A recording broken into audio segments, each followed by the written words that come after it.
This episode is brought to you by Progressive Insurance. Do you ever think about switching insurance companies to see if you could save some cash?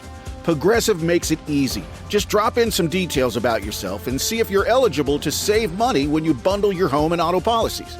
The process only takes minutes, and it could mean hundreds more in your pocket.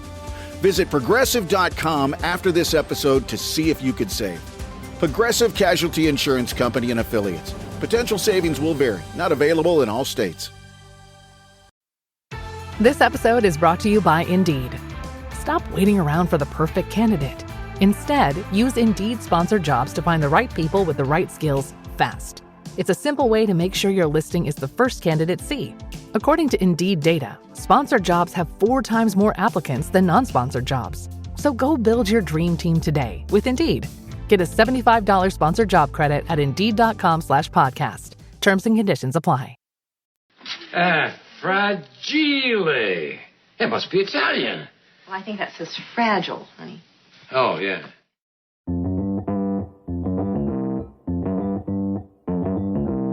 Live from Joe's mom's basement, it's the Stacking Benjamin Show.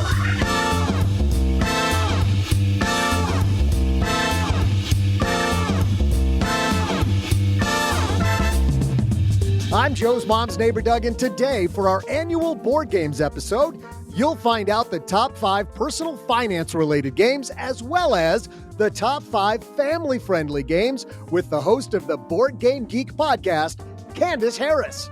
But that's not all. Halfway through the show, I'll share my ruling trivia question. And now, a guy who paved the way for celebrities who go by 3 names, it's Joe Saul-Sehy. Doug, thank you so much. Hey, everybody. Welcome to a special episode of the Stacking Benjamin Show. For those of you that don't know, here on Black Friday, this is every year my favorite episode of the year. And we are going to, as Doug already mentioned, we're going to dive into board games. I've been playing board games myself for a long, long time. And every year we have someone from the board game, board game celebrity on. And today we are joined by the biggest board game celebrity of them all. No pressure, Candice. Candice Harris from the Board Game Geek podcast joins us. How are you? Hey, Joe. Thanks so much for having me. I'm definitely not the biggest celebrity, but I appreciate that shout out. Come on. Yes, you are. I was telling you before we hit record that I was sitting one table over from you, and I'm like, that's Candice Harris. That's the Candice Harris. It's so amazing. Thank you. How did you first get involved in board games? I kind of grew up playing games like a lot of people do with my family, Monopoly, Star, yada, yada, yada.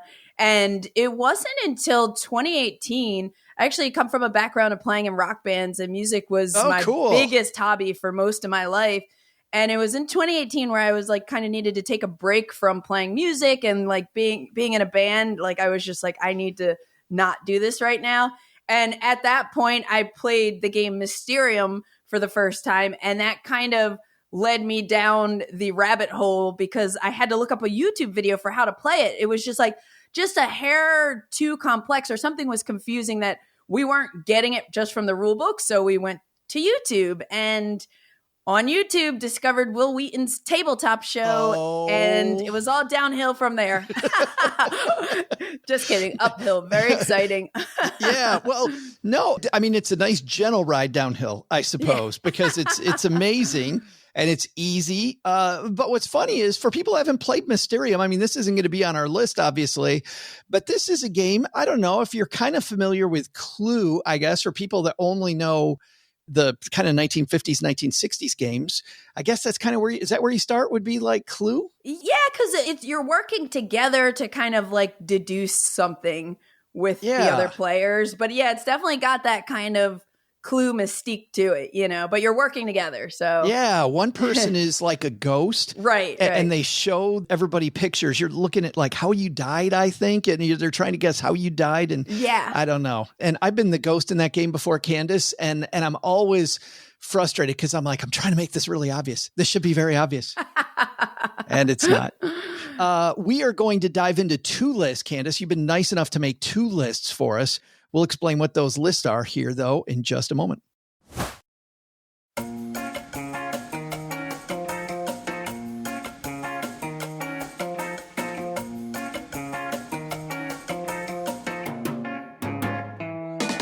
All right. Our first list, I can't stand educational games, Candice.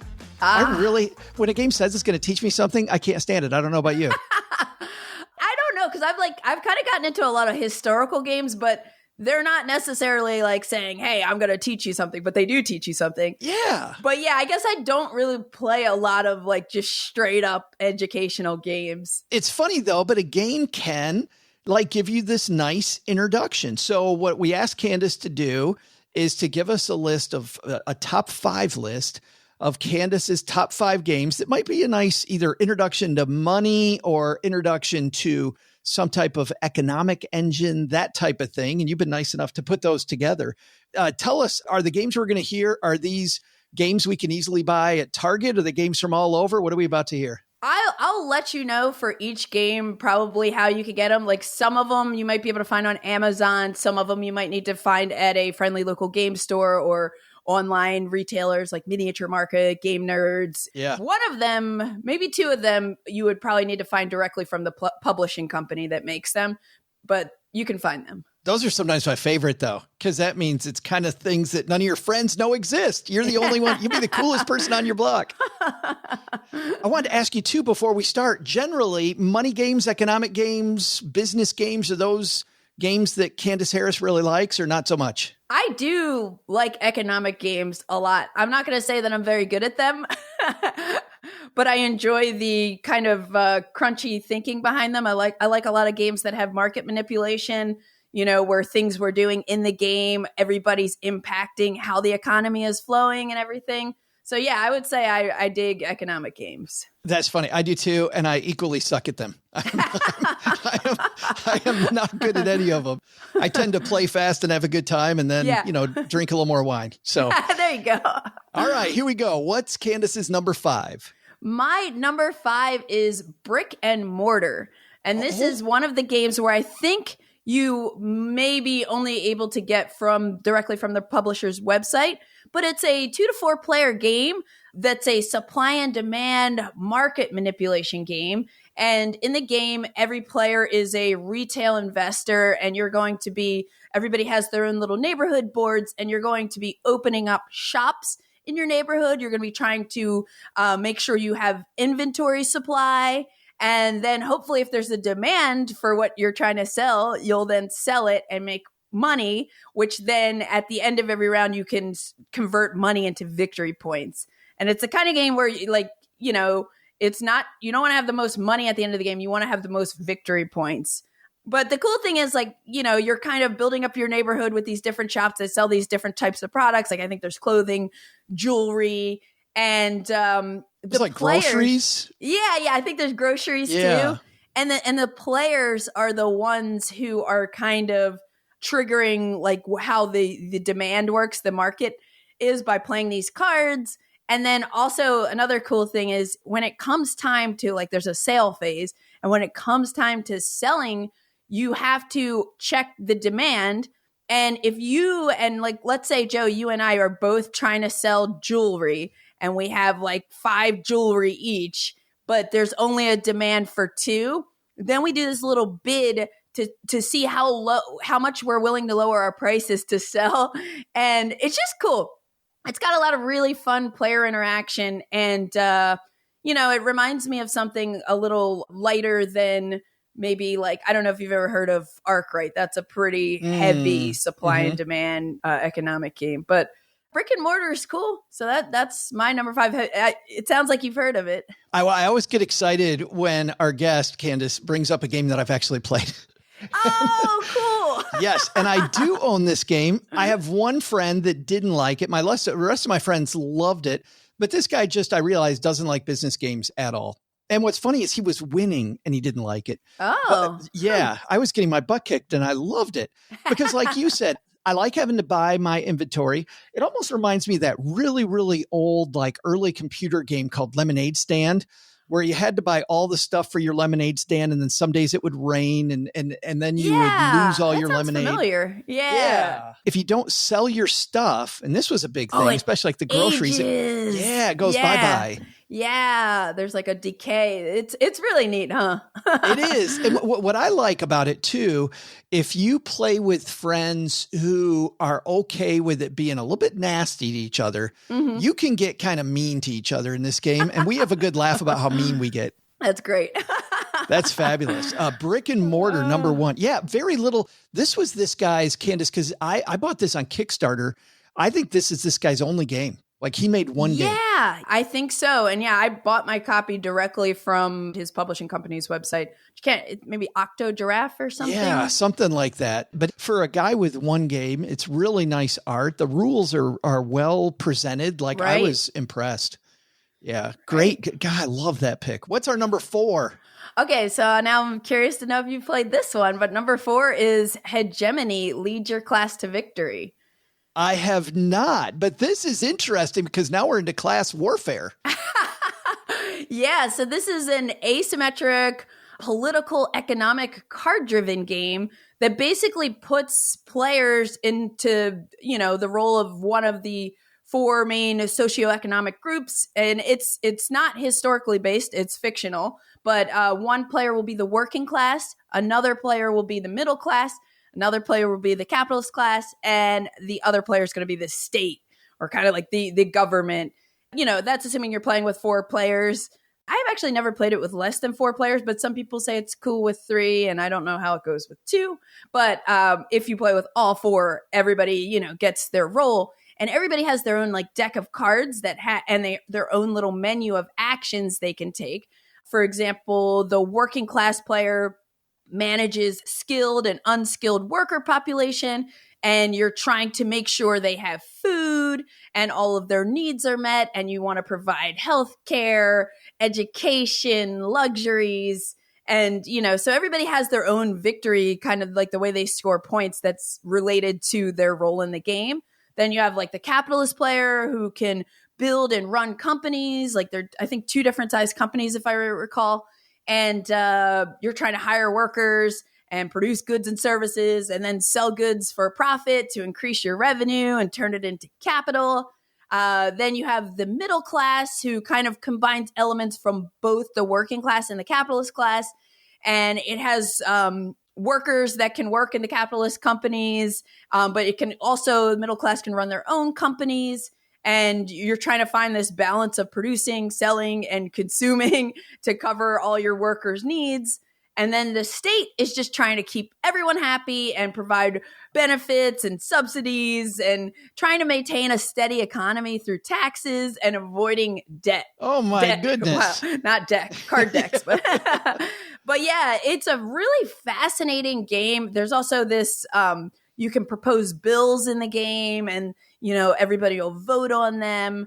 But there's this like really interesting push and pull that happens because you kind of like need to like sort of work together sometimes. But then you also are really focused on making your class thrive and be the best.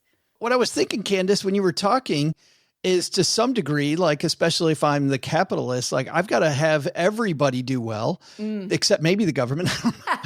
But the government's got to stand up at some point. Yeah. But I also have to keep my wages down, I would suppose, where the working class person needs wages to be higher. It really is. There's a lot of like push and pull, and it's a balancing act no matter which of these 4 factions you're playing as.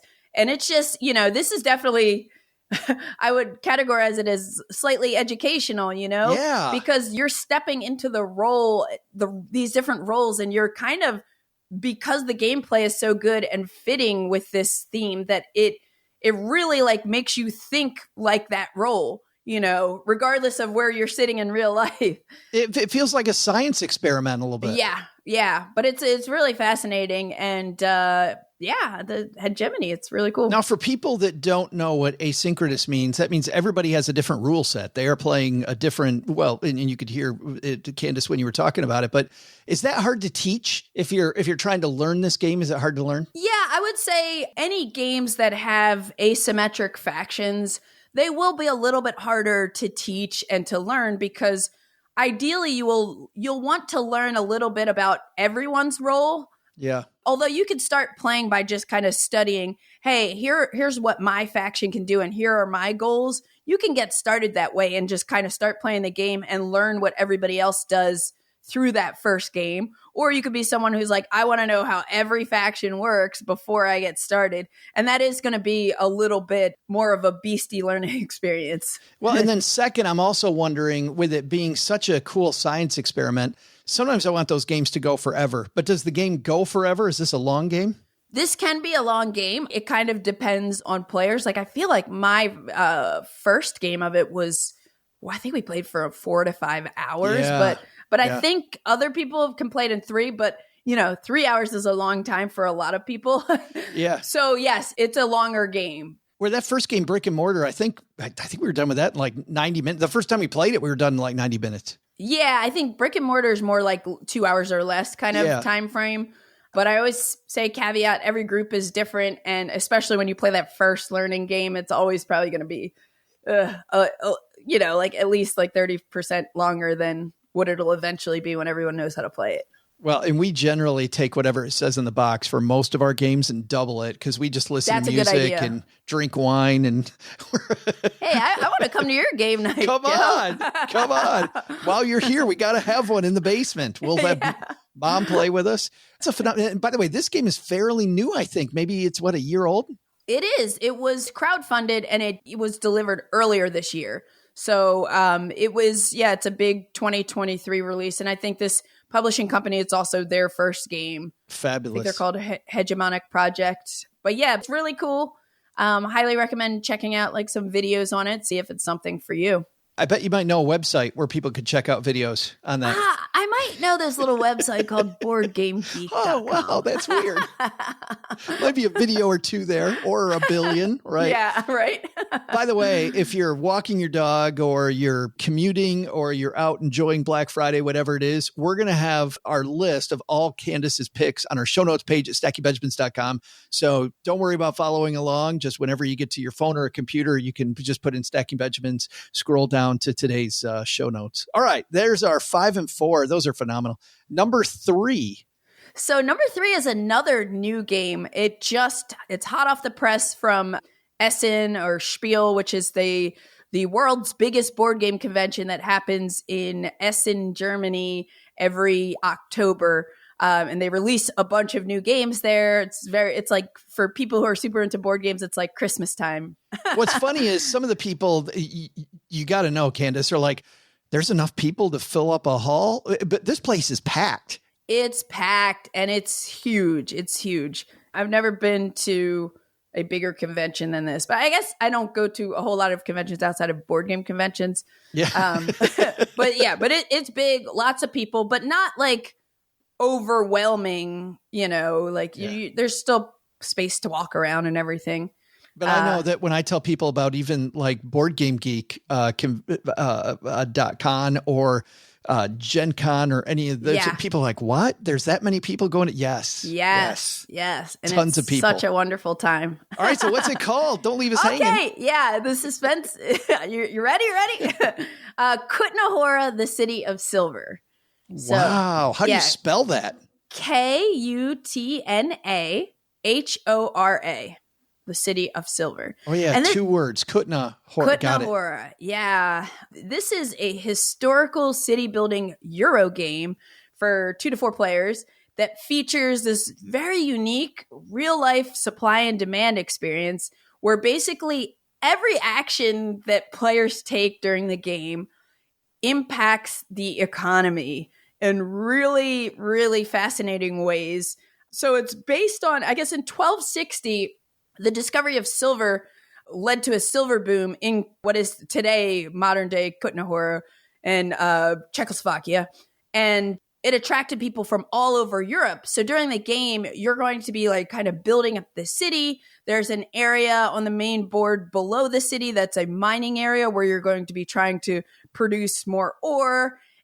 The thing that's really fascinating about this is there are 6 resources that you'll kind of be interacting with, like beer, pork, patents, ore, and wood. And you don't actually have any physical resources in this game. Instead, you have this board that shows you the current value of these things. And it's this really unique little display that has a deck of cards. One is representing the population, the impact on the economy based on the population, and the other is based on the amount of ore we've produced in the city. And as you do things, you're going to be like building buildings on the board. You're going to be generating production for yourself in the matching resource. So if I build a tavern, my beer track's going to go up. The thing is, again, you don't have physical resources. So if my building costs 3 wood, I'm going to look at this card display and see, okay, the cost of wood right now is 2 money per wood. And I don't remember the exact name of the currency, so I like to just keep it generic and say money. Yeah. So if I need to spend 3 wood, I pay 6 money. But this is fluctuating throughout the game as the population increases in the city, as we're mining more different things. You're going to cycle through the cards that are like representing this supply and demand system. And it's so cool. So, one turn wood might be 2 money. The next, by the time it comes back around to your turn, it might be 3 money. So you really have to, it's so dynamic. You have to kind of plan for that prices are going to fluctuate. You need to also like kind of focus on your income engine. So you're going to be trying to get these production tracks up so that you can then take an income action and make money every once in a while. It's really neat. It sounds super. And I went right to BoardGameGeek when you told me how to spell it. I'm looking at the photos, as Candice can see, nobody else can see. It's just the art is gorgeous. Yeah. It's got this kind of monochromatic look where the mining section of the board is black with some art. And then the place where you're actually building the city tiles is like silver, but it's got really cool art. If you ever played the game Deluvia Project, it kind of reminds me of that art a little bit. And the components in the game, that the player pieces are made of this rewood, something called rewood, which is like recycled wood that gets meshed with something, but they are not plastic, but they have this like really unique feel, and the colors of them really pop on the board and everything. Yeah, like a pastel arrangement. Yeah. So this one I would say is another medium weight game. I think this will take about 2 hours to play, but it feels fast. I would say like it's one of those games that could probably take an hour and a half. But if people are kind of thinky about what they're doing, it could take longer. And it's similar to Hegemony. It's card driven. So you have card driven in a different way, though. But you have a hand of action cards. And each card has one action option on the top of the card and one action option on the bottom. And you have 6 cards total. And each round, you're only going to play 5. And you decide which side to put them on. So there are each action is covered twice except one. Oh yeah, there's another aspect where you're building this cathedral, which was a part of like the history there in Kutnahora and everything. But yeah, it's a really unique game. There are lots of city building Euro games, but I've never seen something where the way this economy fluctuates and every game has felt so different because it's so driven by what players do. Well, you had me at city building game, and then with that economic engine where I'm buying resource and the resource is changing. So then I'm trying to predict, I would imagine, if it's going to be more expensive or less expensive later on. Like, sign me up. And timing when to take your income, because things that other players do might impact what you're generating income from, It's really cool. That's fabulous. And this looks like it's now probably becoming widely available right now as we speak. Yes. I think a lot of websites might still have it for pre-order, and you should be able to find this one around now. That is really, really neat. Candice, you're costing my wallet some cash here. Apologies.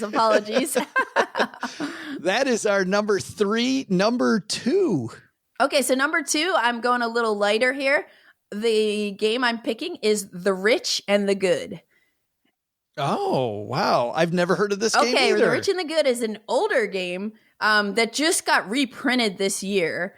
And I want to say it came out in like 2007 or 8 or something like that. And in the game, it's for 3 to 5 players. We're stockbrokers during the Second Industrial Revolution, and you're trying to make as much money as possible while also coming across as a good citizen by donating money to charity. In this game, you are going to be, I think there are 6 different commodities, like tea, salt, rubber, I don't know, coal, other things. But you're going to be, you have a board that has a starting price for all of these commodities, which starts at 40, I believe. And during the game, you're going to be able to buy and sell shares, not at the same time. Like on one round, you could buy, the next round, you could sell. And then one of the really neat things about this is after we do our phase where we go around the table and we each could either buy or sell, then we're going to manipulate the market. And the way this works is really interesting because in between, let's say we're playing a 4-player game, in between each player, so to my left and to my right, are trays that have a card display of market manipulation cards. There are going to be, I think, 8 cards in each at the start of the round. So the player to my left and I can see the one that's to my left. We both can see, okay, maybe there are a lot of like coffee's going to go up cards and maybe like tea's going down. So we have some information. On my right, the player who's on my right and I share this other display of cards. So you share some information with 2 players pretty much. But everybody still has their own, like the stuff I know. You only know half of what I know, and I only know half of what you know. Exactly. So then when it comes time to manipulate the market, you have to pick 1 card from your left side tray and 1 card from your right side tray. And one of them you're going to manipulate at whatever the value is. Like, so I think they range from 1 to 6, and they also can be positive or negative. For whatever card you play first, that's going to go the full value. So maybe I have a +3 coffee card. I move the coffee marker up 3. So now it's increased its value. And then for my second card, let's say I want to move wheat up. If I play a 6, it's only going to half the second card I play. So it'll really go up 3, which is interesting because you're deciding like which ones you want to kind of like push up more, but you also remember you're sharing this display with another player and they might kind of be on to what you're doing and, play a card for half or, it's really neat. And then in between every player like playing, picking 2 of these cards to manipulate the market, we go back and we can buy and sell again. So, now there's new data. Like if I see someone pushing the value of something up, maybe I try to get in on that and buy a share before it gets too expensive. And it's a really neat design. But the hook, the twist here, I'll say, is that after you decide if you're buying stocks or selling, you can optionally donate a share to charity. So your shares are going to be, they're little cards, they're going to be face down. So if I buy 3 shares, I have those 3 shares, but then I can decide to put one in my charity pile and you don't know which one I picked. And so at the end of the round, after we go through the market manipulation of, I think 4 times around the table, then everybody reveals how much they donated to charity and you cash in those shares. Then we play a whole second round. You do all the same stuff, but then at the very end of the game, we're going to score up, and whoever donated the least to charity is eliminated from the game. So if you've ever played High Society, that kind of game where you are trying to like make sure you have the most money from your like remaining shares and cash on hand. But if you're the player that donated least to charity, that means you're a jerk and you're not eligible for winning the game. So that's the twist. But otherwise you want to have the most money. And it's just like, it's really fun. It's fascinating. It's a quick teach. Like this one will be 45 minutes to play. This is definitely a little more accessible than the other games that I mentioned probably. It looks considerably lighter. Yeah, but it's fantastic. Oh, but sometimes that's the best, when the rules are simple, Candice. One thing I've learned, and I know I'm speaking to the choir here, just because the rules are simple doesn't make the decision making any less delicious. Right. You know? Yeah. I'm a huge fan of games that are, where the rules are simple, but the decision space is just like really, really deep, Yeah. Yeah. It's funny how this feels in some ways like the direct opposite of the last two games, but really you're getting a lot of the same stuff about it really depends on what the other players do, like the last two games did. And to some degree, you're playing your own game, but you also got to play the person. This one, especially, you got to play the game of the people next to you. Like I got to put myself in your head. Yeah, exactly.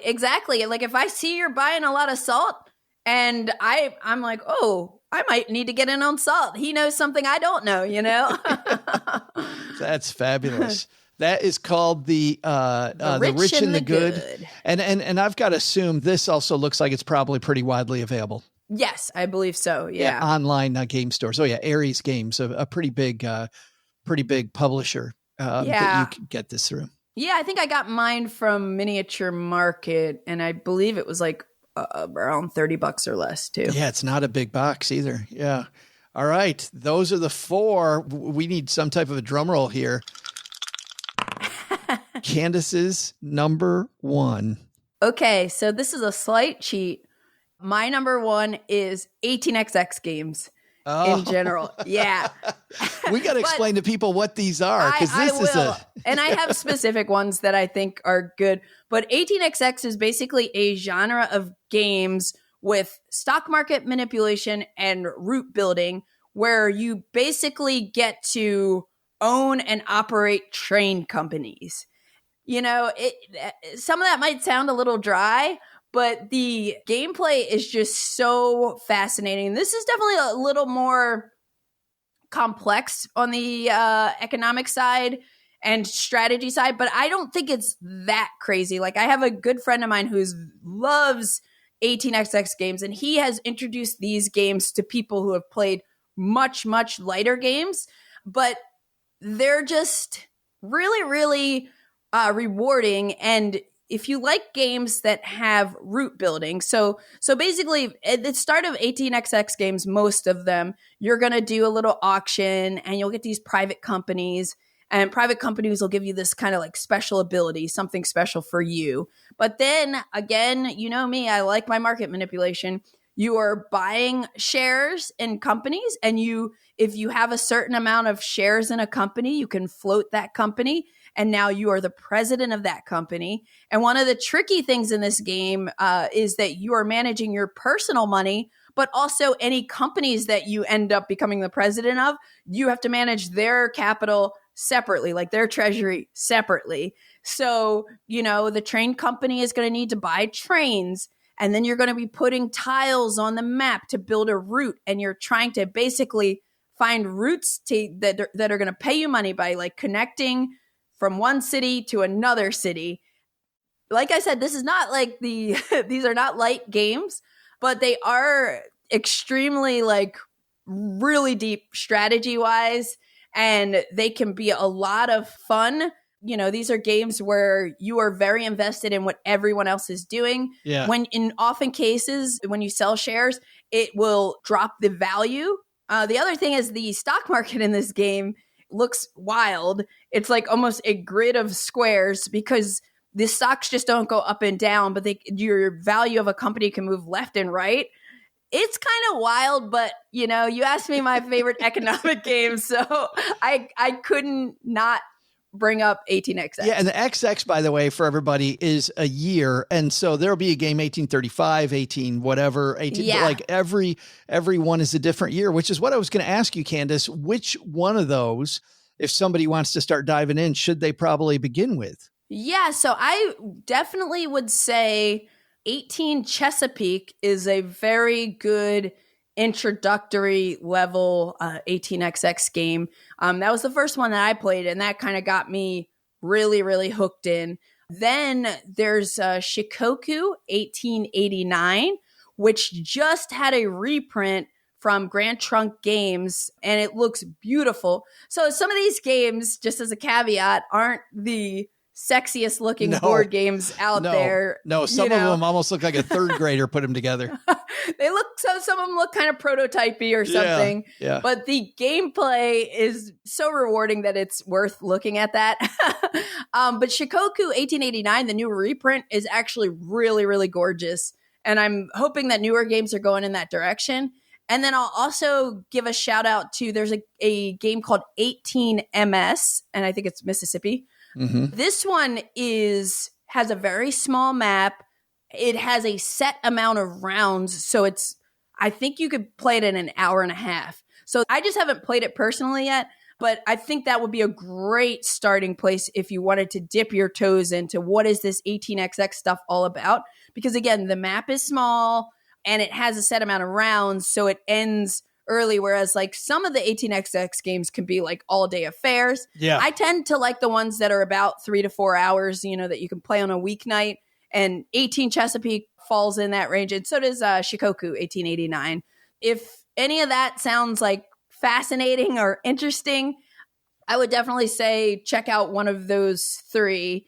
And just to give a better picture of like the flow of the game, you alternate between stock rounds and operating rounds. So in a stock round, players can go around one at a time buying or selling shares, and you do this until everybody's ready to pass. After that, you go into an operating round where everyone who has their train companies, you take turns in a certain order running your train companies, and you get to buy track. Well, you don't buy track usually, but you sometimes have to pay for the space you're building on if there's mountains or something like that. But you'll build your track to like expand your route, and then you'll run your trains. And if you need to buy new trains, you'll buy new trains. Because the other thing in 18XX is that trains can rust because technology changes. So, yeah, it's a wild thing. But in terms of an economic game that just sings to me, 18XX games are just awesome. I have never had a good teacher for an 18XX game, which I heard is important, right? Find either a great video. Once again, there's great videos on BoardGameGeek, but either have a great video or have a great person to teach you. And I just have never had that person. And yet I love train games, and I love anybody who's played Sid Meier's Railroad games. The computer game will understand that you've got the operation and you also have the stock market aspect of it, and the way that it combines these two. And by the way, like you said, some are prototyping, but other ones, the art is just beautiful. Like on some of these, it's phenomenal. I've done just the railroad operation part of that. I decided to invest in the system Railways of the World, which used to be Railroad Tycoon. So good. Yeah, I love Railways of the World too. Yeah, I decided to do that. I didn't want to do Steam, which is its older brother, because Steam just seemed too hard, too punitive, too difficult. I wanted one that was a little more accessible. But what I'm wondering is a game I have played and our group really likes on game night. And in fact, some of my friends who like lighter games like this, Chicago Express kind of fits this mold of an 18XX kind of beginner game, because you've got your money and you've got these different companies racing from the East Coast to Chicago. Have you played that one? Yeah, I've only played it once. I've actually only played that one once. But yeah, that is like a good warm up to 18XX. I would say Chicago Express. Start there, see if you like that, like running companies and managing your money and everything. And then go down the rabbit hole. You're ready to take the training wheels off. Yeah. I feel like, Candice, I'm right there. I'm right there. Maybe next time we meet at BoardGameGeek, you can help me out. Oh, yeah, absolutely. All right. That is Candice's top 5. We're going to take a little short break here. And Doug has some Black Friday trivia. We'll be right back with Candice's other list. We all have these family gatherings where you sit around and somebody decided to buy a rotten game from Target or from Walmart. Well, Candice is going to help us find games that are fun to play with the whole family. You can be the hero for everybody. We'll be right back. Hey there, Stackers. I'm Joe's mom's neighbor, Doug. Despite the existence of television, board games make up an over $15 billion industry that just keeps on growing. And while new games come out every year, the top 3 selling games of all time are chess, checkers, and Monopoly. Probably because they're so easy. I mean, for me at least. One time, I had the guys over to play Monopoly and I won in just under 7 hours. They were all so embarrassed by how badly they lost. None of them will come over and play board games with me anymore. Losers.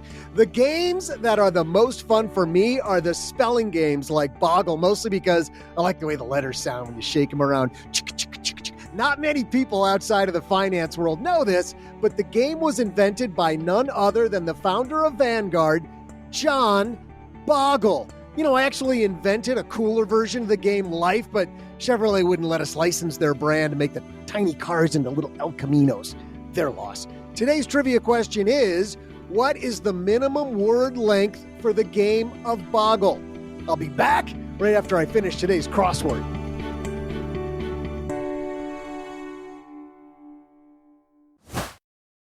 In business, there is no room for guesswork. Every shipment matters. Every deadline counts.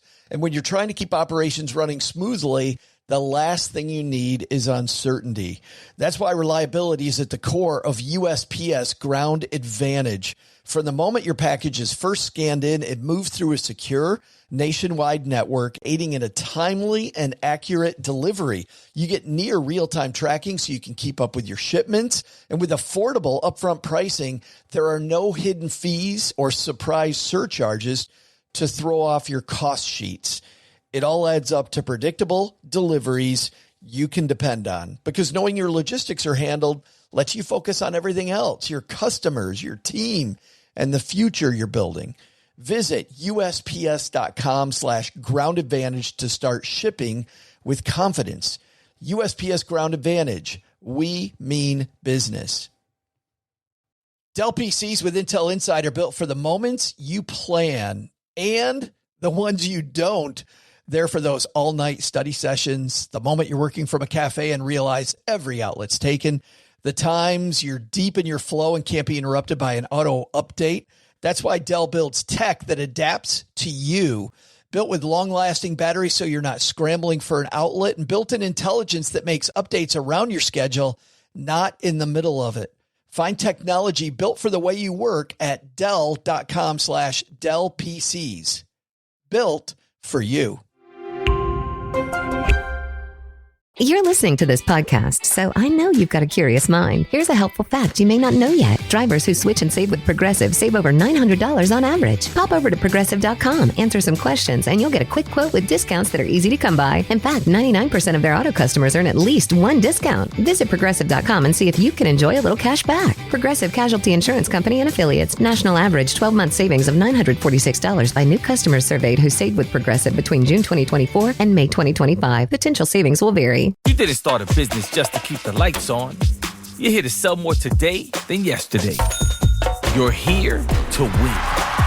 Lucky for you, Shopify built the best converting checkout on the planet. Like the just one tapping, ridiculously fast acting, sky-high sales stacking, champion of checkouts. That's the good stuff right there. So if your business is in it to win it, win with Shopify.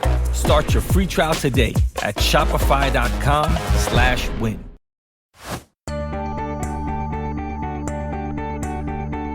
Hey there, stackers. I'm Monopoly champion and wordologist Joe's mom's neighbor Doug. During the break, I was looking up what other cool stuff John Boggle started, and hate to have to break this news to you, he didn't invent Boggle, and his last name's actually pronounced Bogle. Really sucks for him. Just a minute ago, he was like an inventor, at least in my world.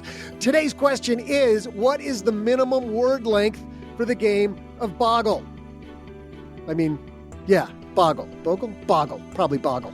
The answer, with a ton of word-based games on the market, the one way they differentiate themselves is by varying their required word minimums for play. The New York Times spelling bee is 4 letters, while Scrabble's only 2, and Boggle, invented by Alan Turoff, has a minimum word length of 3 letters. And now, back to the second part of our conversation with Candice Harris from BoardGameGeek.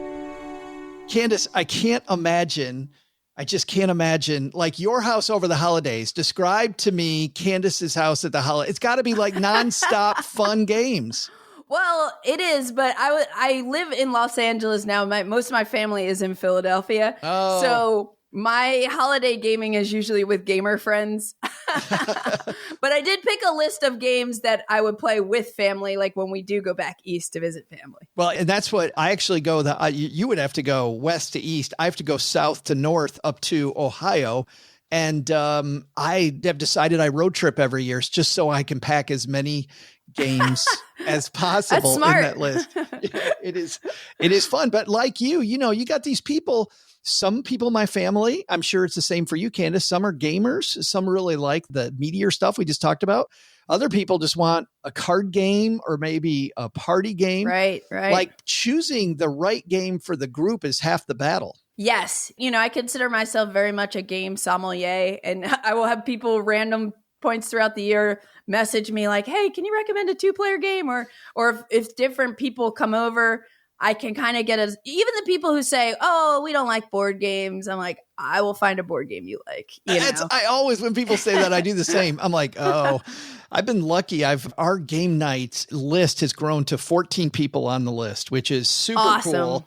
So we will often have 2 tables. Of course, a lot of times people can't make it, but most of these people, Candice, hadn't played games before they started coming to ours. And they generally start off with, I don't think I really like games. And my friends now are the ones that go, no, just come once. Just come once. You're going to love it. Yeah. Try it out. Yeah. It's super. Now, I would assume these games are probably even more widely available. We're about to go through. Yes, absolutely. All right. Top 5 games to play with family who aren't necessarily gamers around the holidays. Candice is number 5. Okay. And just before I jump into my number 5, 2 quick blurbs here. I did do an episode of the Board Game Geek podcast recently with Elizabeth Hargrave, episode 29, where we talked about family-friendly games, but I picked some different games for this. Just if anyone's looking for more, you can check that out too. Well, that's cool. So people want this list, and you get a bonus list by going to listen to your podcast. Yes. Yeah, bonus list. And by the way, I love that. Can I say something about that? Because I absolutely love that episode. I love her and the two of you together. It's like just a great, I felt like I was sitting in on this conversation, like it was the 3 of us having this conversation. And she, of course, people who don't know who she is, she's made some phenomenal games. Oh, yes. Yeah, Wingspan was her debut release, and it's still so successful. It's a fantastic game. We recently, my spouse Cheryl and I, purchased the 2-player version, the Asia one. Oh, and it's funny because, you don't really need it, but it takes a good game and just makes it a little different, I don't know, in some ways more fun for 2. Yep, totally. I haven't played that, but it seems cool, and I'm glad they made that version, Yeah, no, it's very all of Wingspan is so pretty. The bird's eggs and oh my so goodness. pretty. And I love reading the facts on the bird cards too. Oh, me too. But you've got another one. You had another blurb too. So that was number 1. Oh, my other little blurb was just that there are decent games at Target these days, Joe. There are. But I know what you mean. Well, here's the hard thing, because I was in Target yesterday. There's some fantastic games. You and I were talking about one game before we hit record, which is a game called Pan Am you can find there, which is pretty good. But the frustrating thing is, how often have you had somebody who knows you like games, they go to Target and they buy it based on the cover art and they hand it to you and you go, oh God, no. It does happen. Happen. Yeah. I mean, don't get me wrong. It's the thought that counts, but I'm still like, oh, please. No. Yeah. All right. Number 5. Yep. Number 5 is Dixit. Dixit. I'm sure you know Dixit, but this is a game for 3 to 12 players where you're trying to give a perfect clue for a card that has art on it, so that most players, but not all of them, you usually want just one player to get it right. But basically, everybody has a hand of cards. And one of the cool things about Dixit is, there are lots of different versions of it. Now there's a Disney version of it, if that's your thing. But all of the cards have this really cool art. And what you're going to do is, when it's your turn to be the storyteller, you're going to pick one of the cards in your hand, and then you are going to give a word or a sentence or something, say something to describe the card. But again, you don't want to be too obvious, because if everyone gets it right, If everyone's able to pick your card, then you don't get any points. But if you're too obscure, if no one gets your card, your clue, then you also don't get points. So you want like at least one person to get it, ideally. But everybody else is going to put a card in from their hand that mimics the clue, that is reminiscent of the clue that you gave. So then you shuffle them all face down and then you put them in a display, and then people are going to try to guess which one is your card. And they're hoping is that you guess theirs instead of the real one. Right. Because they get points. So you're incentivized as the person who's not the active player. You're incentivized to put something that's going to make people think that it's the storyteller's card, because you get more points the more people guess your card. It's just a really, really fantastic game that you can, it's light. You can play with anyone. You can play it to a certain amount of points if you want, or just keep, one of those games you can just keep playing rounds of till you're tired. And I ended up, when I got into it, bought so many expansions. So they're just endless cards. But even with like one of the base games, you can get so much entertainment out of it because people are going to come up with different clues. And it's just really interesting to see people's interpretation of the clue with, cards that just have art. There are no words, So yeah, that's why I picked Dixit. That's fabulous. We played the heck out of this when it first came out. It's been out for a number of years. We brought it back out at Thanksgiving last year, and we had a wide range of people. We had some people who were almost 80 at the table, and we had a 7-year-old. And there were maybe, Candice, 8 of us. And this was a huge hit. It was everybody loved it. Wide audience, super. In fact, I forgot how much I liked the game until we get in the first round. I'm like, I love this. Is great. Yeah. It's also like my box is so busted at this point. I got like duct tape around it to hold it together. It's a mess, but I keep it in my collection because, there are just moments like I played a lot of Thanksgiving Dixit, just like you. Yes. And this is Target or Walmart. You can find that game at Target or Walmart. Amazon, wherever. Yeah. Number 4. Okay, so number 4 is Quacks of Quedlinburg. Which, by the way, can I say? Say. I didn't play this game for a long time because I thought that was a stupid name. It was such a stupid name, and this is so damn fun. Yeah, and I probably if I didn't have a friend of mine like break it out one day and say, let's try this game, I probably would have avoided it because of the name myself. Yeah. But yeah, it's a 2 to 4 player game with one of the Herb Witches expansion. You could play it with 5 people, but it's a push your luck bag building game. Everybody's a quack doctor, and you have your player board, which is this cauldron where you're going to have your own bag with these ingredient tokens, different ingredients that have a number on them. And you simultaneously, everybody will have their own bag. You'll pull out these little ingredients tokens, and you're going to put them into your pot of stew. And you're trying to get your pot to have as many ingredient tokens as you can without busting, because there are these like cherry bomb ingredients that you might pull out. And once your cherry bomb count is over 7, boom, your soup explodes. But it's just a really fun game. And then you get the opportunity at the end of the round to buy new ingredients. So as you play the game, you're kind of customizing the ingredients that are in your bag. I love that the gameplay is simultaneous, so you can kind of get people up and running, assuming someone can teach the game. You really can just teach it by starting to play. There's 5 minutes, you say a few things, and then let's just go and play the first round. Different ingredients become available that you can buy as the game progresses. It's just a banger of a game. I've never introduced it to someone who didn't absolutely love it. I was about to say the same. Yeah. I was about to say exactly the same. Never once. And it's funny because a friend of mine who is really into hardcore games like your 18XX kind of stuff, he's into that type of stuff. I taught him this game last year at BoardGameGeek, where I saw you at the conference. Yeah. Loved it. Went and bought it immediately. Went and bought it. Brings it out with his family all the time. I love the feeling that you're building this potion that could go bad. Right. Super duper fun. And also, not necessarily that long, but if you want it more complicated, this is a game where you could probably play it with some younger people, 8, 9, 10 years old, maybe. But if you really want to get hardcore, you can change up the mix so it really can become a harder core game as well. Yeah, there's 2 sides to the player board. There also, each ingredient that you add to the game has a different way that it works, and you can switch it. So maybe like the red tokens do ABC this game, and then maybe next game we play red tokens do 1, 2, 3, So there's a lot of little variability to the game, and you can kind of mess around with the difficulty level. And there also is, for younger kids, there is a quacks, like a kids quacks. Oh, is there? I didn't know that. Yeah, there is. And it's actually really adorable and cool.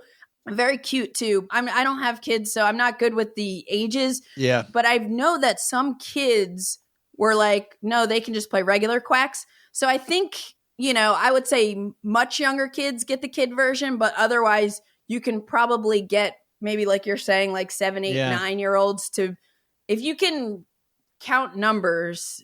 You should be pretty good. That's the main thing. Yeah. But there is a kids version too that kind of simulates some of it in a even lighter way, and it's cute. The thing I like about this game is you laugh a lot. Yeah. And by the way, if you're playing this game and you play with people that are, really aggressive about winning, which are my least favorite people to play with, those people will have to, you're almost forced to lighten up playing this game. Number 3. Okay, now we were talking about card games earlier, and how usually card games are very good for family settings and lighter gamers usually, and they're very portable. So my number 3 pick is The Crew Mission Deep Sea. You could also go with The Quest for Planet 9. Personally, I like Mission Deep Sea a little better. Yeah, so there are 2 different versions of the same game, right? Yeah, exactly. And this is a cooperative trick-taking game with limited communication with other players. A lot of people know trick-taking games from playing stuff like Hearts and Spades, but like everyone will have a hand of cards, and you have like 4 suits in the, blue cards, pink cards, green cards, yellow cards. And then there's a trump suit that is, I think they're just like goes from 1 to 4, but they are that's the strongest suit in the game. And you're going to be playing through a series of missions. So maybe our first mission is, hey, Joe needs to win the highest yellow card. So we need to play our cards without talking about what's in our hand and get Joe to win the highest yellow card, or, there are all sorts of different missions you're going to have to deal with. Like I said, it's limited communication. So we can't talk about what's in our hand. We can't talk about what we're thinking about doing, what we're not thinking about doing. But everybody gets a communication token. So once per hand of cards, once per round, you can play a card down face up on the table and put this communication token on it. If you put the token towards the top of the card, you are signaling to other players that, hey, that is my highest, let's say it's a blue card, this is my highest blue card. If I put it on the bottom of the card, then I'm saying, hey team, this is my lowest blue card. And then if I put it on the middle of the card, I'm saying this is my only blue card. So everyone has one of these communication tokens that you're able to use once. And it's very, very helpful, in a game where you're trying to complete these missions. And there's also like a ton of missions in each of these games, and they kind of get more and more complex as you go. I'm a big fan of cooperative games, especially in family settings, because one of the reasons some people don't like games is because they don't want to feel like, oh, I'm losing. That doesn't feel good. Like, so when you're working together against the game, it's just a more accessible environment that usually most people are down for. Not everybody. Some people are like, I only want to play competitive. I only want to beat you, right? Yeah. But I find in family settings, like cooperative games like this work really well.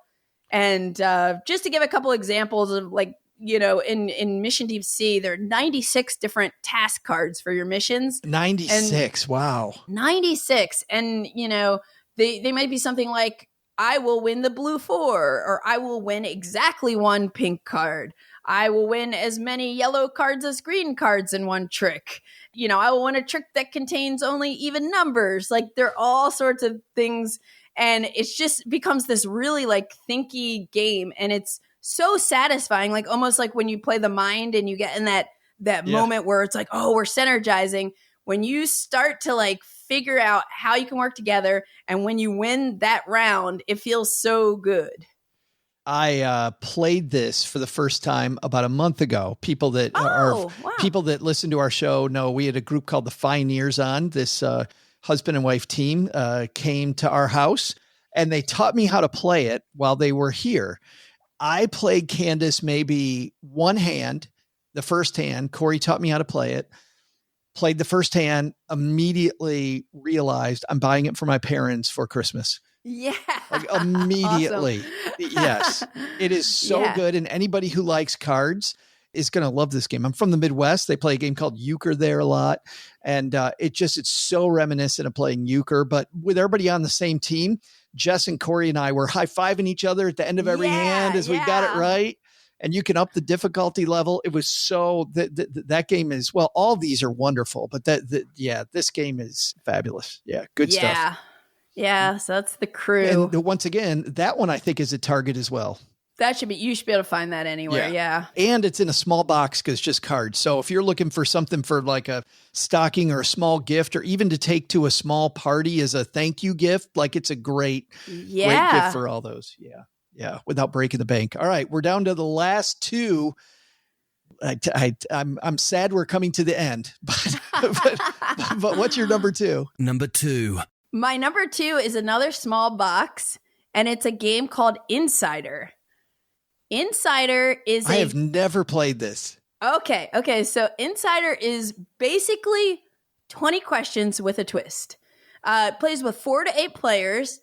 Every player is going to secretly and randomly get assigned a role at the start of each round. Is this is this an oink game? This is an oink game, yes. Can we take a second and talk about this? So when you say it's a small box, these games, everybody, are in tiny. Yeah. And this little company, I think it's a Japanese company. Right. They make some of the quirkiest, coolest games. Yeah, they do. In these tiny boxes. Yes. Wow. So yes, this is an oink game. Yeah. So everybody's going to get a tile that has a role. One player is going to be the master, and most players are going to be commons, and then one player is going to be the insider. So after everybody gets their roles, whoever the master is, they will reveal it and say, hey, I'm the master for the round. And then everyone's going to close their eyes, and then the master is going to flip a card off of the deck of clue cards. I think they're numbered 1 through 5 on the card, clues. You're going to look at the number that's now on the top of the deck. So maybe it's 2. And that means I have to get people to guess number 2 on the card that I flipped. Which I'm looking at one here. So number 2 on this card I'm looking at is bicycle, let's say. Okay, so it's bicycle. Yeah, so I see it's bicycle. I'm the master. So then I close my eyes and I ask the insider to now open their eyes. Now the insider gets to peek at the card, but no one knows who the insider is. And so they see bicycle. And then I tell the insider, close your eyes. And then I flip the card back on top of the deck. So now no one can see it. And everyone opens their eyes. Then we flip a sand timer. And starting to the left of the master, everybody gets the opportunity to ask one yes or no question. Is it bigger than a car? No. Is it red? Yes. No. Like, you just keep firing off questions. If you don't have one, you just pass. And it keeps going around. Meanwhile, you're watching the sand timer. So we all know the insider knows the answer, right? By the time it gets to the end, if the sand timer runs out, everyone loses the game. So you don't want the sand timer to run out. You want to guess the correct answer before the sand timer runs out. So let's just say what often happens, it's coming down to the buzzer and somebody guesses it correctly. Now we all have to try to figure out who the insider is. Well, except the insider doesn't want people to know who the insider is. So the insider who knows who it is, isn't going to guess it, doesn't want to guess it, doesn't want to say bicycle. Well, yes, they want to avoid saying bicycle, but they want to nudge people in that direction if the other common players are not getting there. Yeah. Like, oh, is it something you ride? But if they nudge too hard. If they nudge too hard. So that's what the discussion is at the end. And at the end, assuming you didn't lose because the sand timer ran out, you're going to flip the sand timer. And so now you have to figure out who the insider is before the sand timer now runs out being flipped. And you're going to be like, oh, well, Joe asked if it had wheels. That was kind of suspicious. Oh, but Karen got it right. Like maybe she's the insider. Then you're going to have a vote 1, 2, 3, point your fingers at who you think the insider is. And if majority of people pick the insider or whoever majority of people pick, if that's the insider, the commons and the master win. Hooray. But if we all point to somebody who wasn't the insider, then the insider wins. Wow. Yeah. So it's just a twist on like a 20 questions type game, but it is really, really interesting when it comes down to trying to guess who the insider is. And I loaned this game to friends of mine for their family vacation, and their mom, who does not like board games at all, loves Insider. Like she had a blast. Okay, I'm buying this one too. Damn it. But that's so what I'm just imagining how everybody's laughing. Like this is and that's what you want to do around the holidays. I mean, I don't want to get involved in the family drama. I want to sit around with my family and laugh. Exactly. Socialize and laugh. That is fabulous. And this whole series of games, Oink games, not all the same. I played a couple Oink games where I'm like, it might not be as great as the other ones, but normally just great. And they're all a little weird, Candice. They're all just got something a little weird going on. Yep. I love it. All right. We're drum rolling again. So our top game, Candice's top game to play at the holidays. Just One. Fabulous. Just One. How could I not pick Just One? Just One is a cooperative party game where you're working together to guess as many words as you can as a team. Everybody has these dry erase markers, and one person, let's say it's Joe's turn to guess a word. He's going to have a card in front of him that he can't see the front of, but we can all see, the rest of us. And we're going to say, Joe, give us a number. He'll give us a number. And then let's say his clue is spaghetti. So he does not know that we're going to be trying to get him to guess spaghetti. So meanwhile, we all have our little dry erase boards, and we need to everyone else, all the other players need to write down just one word that is going to help Joe figure out spaghetti. But the trick is... This is the trick. This is the trick. If any of us write the same word, Joe is not going to get to see them. We have to flip ours down. We kind of are eliminated from the round. So you're trying to think of something that no one else is going to say, but then you're in this dilemma of like, well, maybe everybody thinks maybe everybody's avoiding saying pasta because multiple people are going to say pasta. So maybe I'll write it because I think everyone will think people are going to write it. So I'm not, like you get into this like twist, because sometimes if you don't say something, we're going to flip all our little cards up. And if the words we wrote down don't make any sense to Joe to get him back to spaghetti, or let's say two people did write meatballs, and so those are down, and maybe you just have one that says tomato and one that says long or something. And it's like, good luck with that. It is funny how we play games of this where everybody's, to your point, are so obscure that even though everybody avoided matching, it was, hard as hell to figure it out. And also we played it where two people said the same. Everybody's trying to avoid stuff. So they both say obscure things. Yeah. And they both get the same obscure word. You're like, how did you guys mind meld on that? Like, where did that come from? Which is super fun. Yeah. It's a really cool game. And it's one, I don't keep a lot of party games on the shelf, but it's something that's great. It's not the smallest box, it's no Oink game, but it's small enough that you can take it on a camping trip, or if you're going to like a brewery or winery to hang out and just want something social to do. Throw it in a backpack. Yeah. It's pretty fun. And again, this, because it's cooperative and you're all on the same team, lots of high-fiving, lots of feel good. Yeah. And even you're playing against like a scale, but we don't really pay attention to that. But you get done with the round, everybody's like, let's do it again. Let's try again. Right. And yeah, exactly. I think the rules say to pick 13 cards and you try to score as many as you can, but it's like, no, just play till you're tired of playing. That's right. Know? It is the kind of game where if you're playing, if you're trying to play to win something, you're playing the wrong game. Yeah. And there was another game that I actually was going to put on this list, maybe instead of or in addition to just one, but I think it's a little harder to get still. It's a newer game called Sides. The thing that I like about Sides that maybe I like a little more than Just One is that think about those moments in Just One where you're sitting there as the guesser and everyone reveals their words that they write and everybody's like, oh, you'll get this. Oh, there's no way you won't get this. And you're sitting there like, I don't know what this is. And sometimes that doesn't feel so great. So Sides, the neat thing with that is you always have two people that are working together as the guessers, and it rotates. So Joe, if you're sitting to my left, you and I will be partners one time, and then next round, you and the person to your left are partners.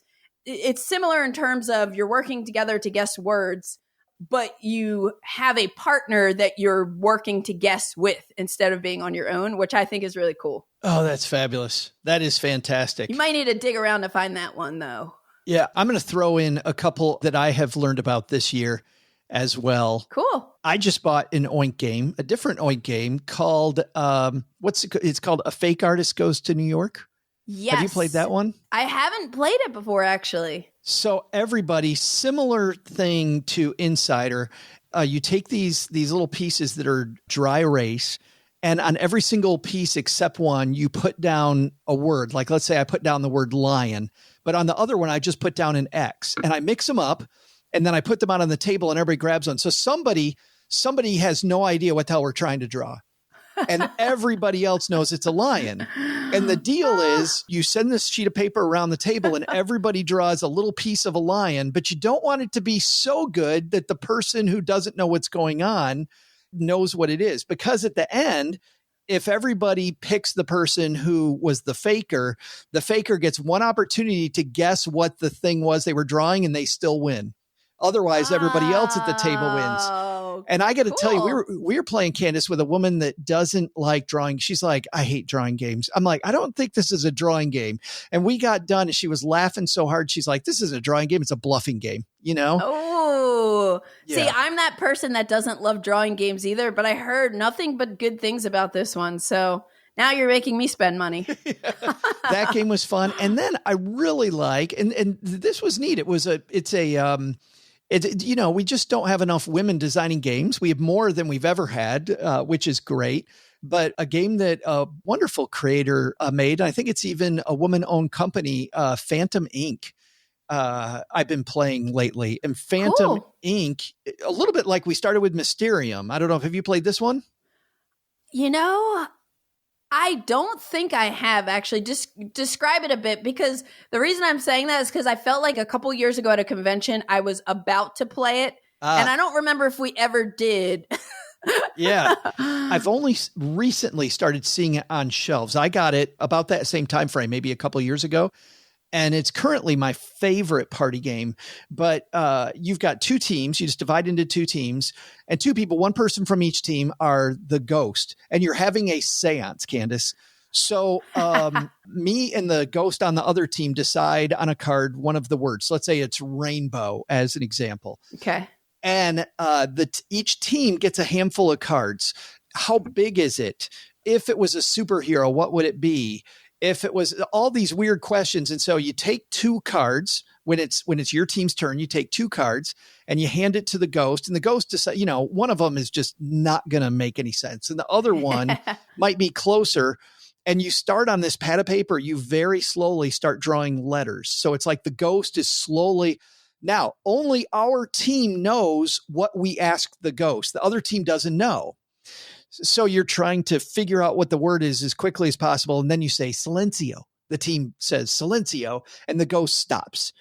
And then it's the other team's turn to write a word. And you're trying, and once again, our team can watch as your team is trying to guess what the word is. And then after a couple rounds, you're allowed to add letters to it so that you start to get clarity about what the other team's doing. And it's this race to guess the word. And it is so damn funny. It's so funny. That's awesome. Yeah, I don't think I played that one. Well, I've never played Insider, and I can't wait to play that one. I can't, and geez, 4 of the games on your money list, I got to go buy too. Damn it, Candice. Tell me, there must be a podcast out there where people can get a lot more of this goodness. Tell me there must be. There is, there's one I can think of. It's called the Board Game Geek podcast. Wow. Have you heard of that? That sounds phenomenal. I bet it's got a kick-ass host. She's okay. She's okay at economic games, but she likes them. Fabulous. And so what's coming up on the Board Game Geek podcast? Probably at the same time that this episode is dropping, we're going to be doing a holiday gift guide episode. So it'll go hand in hand with this. It will go hand in hand. We're in sync here for Black Friday episodes. That's fantastic. So if you want no money left at the end of Black Friday, listen to that and to ours. Yeah. Candice, thank you so much for spending the last hour with us, mentoring us on games. I super appreciate it. Thank you for having me. This was so cool to hear from you and to be invited on here. I'm honored. Where are you go? Wow, there was a smoke trail behind that dude. Candice got him all lathered up about the new games. All right, look, I'll just tell everybody what they should have learned today, Joe. You go off and have your fun. First, if you have friends you want to teach about money or economics, maybe interest them in one of Candice's 5 picks today instead of boring them with stuff they don't want to learn. As a wise woman once said, a spoonful of sugar makes the medicine go down. Second, is it your job to bring board games to the holiday gathering? Start with Candice's list here and the lists from BoardGameGeek.com rather than just picking a game with great cover art at Target or Walmart. But the big lesson? The more I think about it, this Boggle guy really missed out. He missed out on all the designer money. All he did was create some little investment company called, what was that again, OG? Oh, yeah, Vanguard. That doesn't roll off the tongue at all. Maybe someday it'll catch on nearly as much as Boggle. Plus, if you could shake up those investments and make it go chick, chick, chick, that would be a real seller. Thanks to Candice Harris for joining Joe today for our special board game episode. You can find out more about Candice at BoardGameGeek.com. We'll also have a link in our show notes at StackingBenjamins.com. This show is the property of SB Podcasts, LLC, copyright 2023, and is created by Joe Saul-Sehy. Our producer is Karen Repine. This show was written by Lisa Curry, who's also the host of the Long Story Long podcast, with help from me, Joe, and Doc G from the Earn and Invest podcast. Kevin Bailey helps us take a deeper dive into all the topics covered on each episode in our newsletter called The 201. You'll find the 411 on all things money at the 201.